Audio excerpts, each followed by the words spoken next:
Hey guys, it's Coach Urban. Just want to go over what we talked about yesterday and give you this video to make sure you get your notes. Those of you that are stuck at home for different various reasons.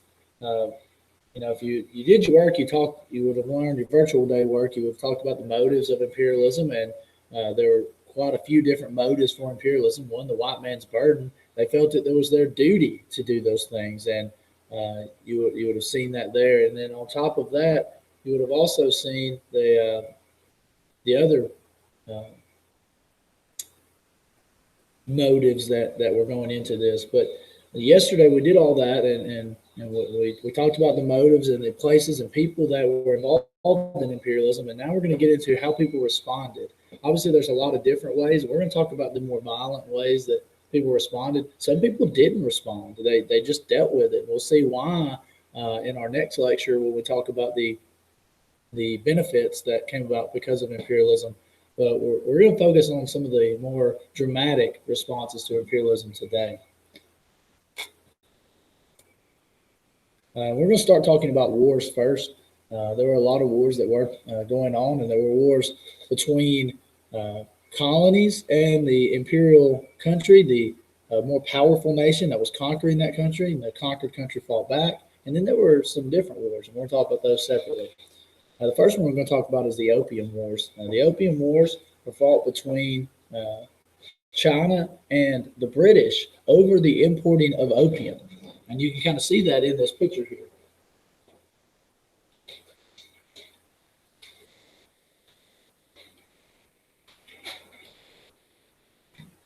The first Opium War was fought between 1839 to 1842, and the second between 1856 and 1860. Most of the battles were on the water and really consisted of the beginning of the responses to imperialism here. They were wanting to rid themselves of this terrible, drug that was corrupting their country. Of course, the British were much more prepared for this battle, and really dominated the Chinese military forces thanks to their military might and industrial strength. So England easily wins both, and what it results in is England gets Hong Kong. They have other ports opened up for trade with England, and China has to pay back all the cost of the war. And this is because of something called the Treaty of Nanjing that was signed in 1842, and it basically carves up China into spheres of influence. China's still not truly a colony yet, and really never will be, but they are carved up into spheres of influence where people are controlling different areas of China, and this is going to cause another response a little bit later on. The British are involved in another war called the Boer Wars. The Boers were Dutch settlers that lived in South Africa. And the Dutch had a huge trading network, which we talked about yesterday, and then that kind of came to a close, but they never were the military fighters that the British were. But the First Boer War was fought in 1880 to 1881, and the second from 1899 to 1902. And these farmers that were Dutch, the Boers, used commando raids and uh, guerrilla tactics to, really hold their ground against the British. Problem is that eventually the British start burning farms, cutting off supply lines to the Boers, and eventually overwhelm them with their industrial and military might. And so they're able to defeat them, and they really change the social structure of the Cape Colony in South Africa by bringing it completely under British control. And this is a very strategic location. Obviously, in the south of Africa, you have access to both the Indian Ocean and the Atlantic Ocean, and it gives you a resupply location, a strategic military location. So there was a reason why they wanted to do this. But both of the wars that we've talked about thus far have been colonies versus the imperial country, the powerful country. The other thing that this one signifies is the end of African movements being successful. African independence movements would be crushed from this point on. We would not see a very successful African independence movement besides in Italy or in Ethiopia, with the Italians being defeated by the Ethiopians and Emperor Menelik II. The other wars are a little different as they don't involve fighting amongst the powers that were being conquered. The Russo Japanese Wars fought between the Japanese and Russia over land that Russia wanted. Russia wanted a warm weather port, a warm water port on the Pacific Ocean for their navy and for trade. Well, this was too close to home for the Japanese. They saw this as a threat to their nation. And negotiations eventually broke down in 1904 and war broke out. And you would think Russia, being the huge power that they were at the time, and Japan really just coming out of isolation, this would be an easy victory for Russia. But surprisingly, Japan wins. And the U.S. has called in to negotiate the treaty there. That's why you see Teddy Roosevelt in the middle of them. But those are that's the big difference between this war and the others, is the two major powers fought over land. And that also was a response to imperialism. Some countries feared it and feared the growth of certain nations because of their imperialistic ways. The other war we're going to talk about is the Spanish-American War. The Spanish-American War, here you can see that Uncle Sam doesn't look too good. This Spanish propaganda poster is trying to make the United States look bad, like they're grabbing up all the land. But the Spanish-American War was fought between Spain and the United States, again, over colonies, not the colonies really fighting for their own freedom. Now, in this one, the colonists did fight for their freedom in the Philippines and in Cuba. Most of the battles were there. In 1898, this war started and it ended in 1898 because it only lasted just a few months. The overall military might of the United States was too much to take, and the U.S. wins and takes over the Philippines, Cuba, Puerto Rico, and Guam. But like I said, you need to remember that it only lasted a few months, because that's going to be an interesting point when we talk about the Philippines again. There were also rebellions during this time, and you can kind of analyze this political cartoon and look and see, say it's political cartoon, it's more like a propaganda poster, who looks like the good guys and bad guys. And we've talked about that quite a bit lately with this unit, because overall, we've talked about how taking things is not okay, but that was what the United States and Great Britain and Germany and all these places were doing. But we wanted to make these guys, the guys we're taking stuff from, look like the bad guys. And you can kind of see that in this picture. Now, a very interesting picture here. This is a picture of what they call blowing from a gun. It's an execution scene of Sepoy Indian soldiers, or Sepoys. That's what they called them. The Sepoys led a mutiny against the British East India Company because they felt disrespected.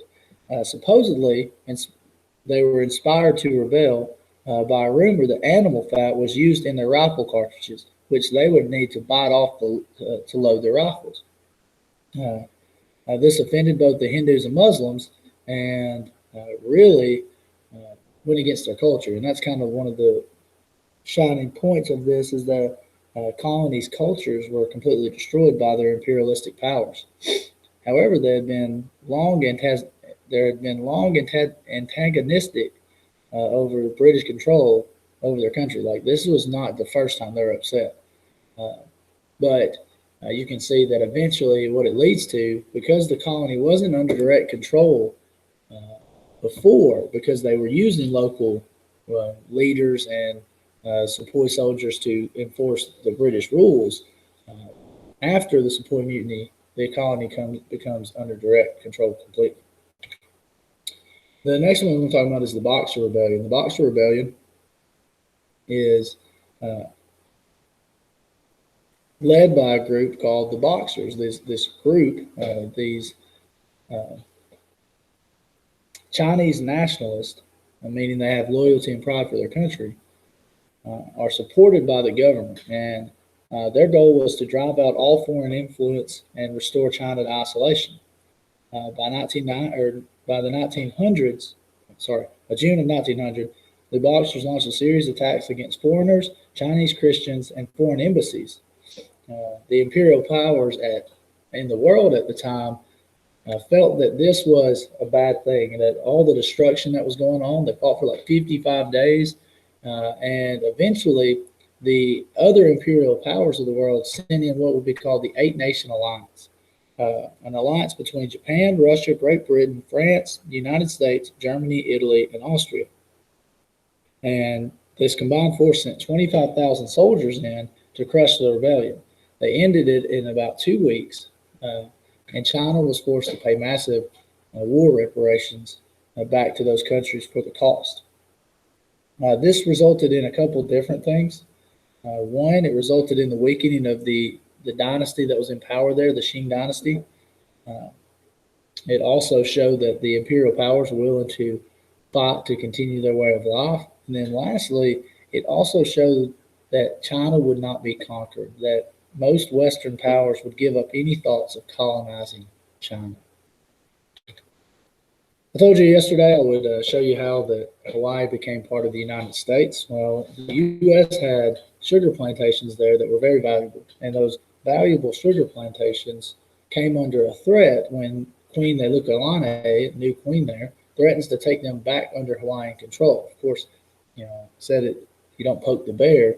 The U.S. sends an envoy with the Marines to overthrow the monarchy and take over Hawaii. They capture the queen and place her under house arrest and make her yield control of the islands to the United States.